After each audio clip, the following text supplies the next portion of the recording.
सेवारो, जय मङ्गोल, जय भूमिपुत्र, जय रैथाने, जय मूलवासी।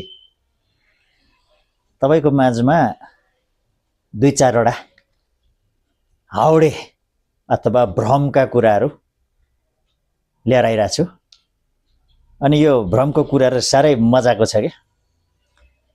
अब त्यो कसरी मजा छ भन्ने कुरा चाहिँ तपाईले पहिला सुन्नुहोस् अनि तपाई बुझ्नुहुन्छ। अब त्यो भ्रमको कुराहरू विशेष गरी यहाँ कस्तो खाले छ भने नि, अहिले भर्खरै सिद्धा बुद्धलाई विष्णुको 9 अवतार भनेर भ्रम छरिरहेका छन्, अतिक्रमण गरिरहेछन्। अनि सिद्धा बुद्धलाई फेरि गौतम बुद्ध बनाइरहेका छन्। अब फेरि गौतम बुद्ध चाहिँ भारतमा जन्मेको हो भनिरहेका छन्।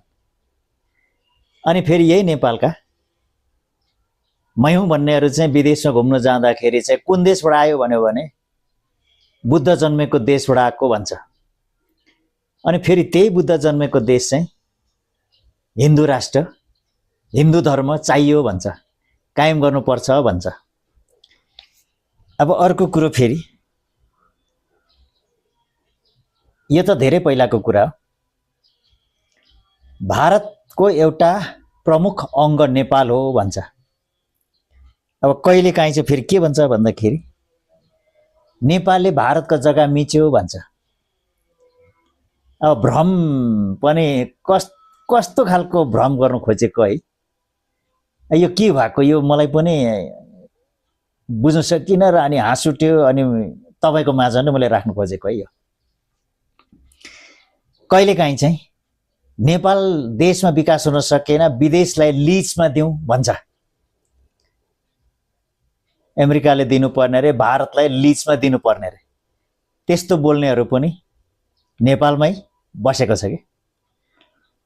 अब अर्को कुरो फेरि यो देशको मूलवासी भूमिपुत्र जङ्गली, स्वाटे, खरपाने, तिख्रे, पाख्रे, डोक्रेहरूको देश नेपाल हो भनेर ट्याक्कै केदारमणि दीक्षितले भनिसकेको कुरा हो।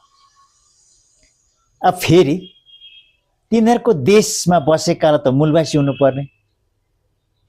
त्यही देशको मान्छेले चाहिँ फेरि आदिवासी जनजाति अरे। आदिवासी जनजाति भनेको शरणार्थी, आदिवासी भनेको अर्कै ठाउँबाट आएको, जनजाति भनेको उसको केही नभएको। अब मूलवासीलाई अथवा त्यो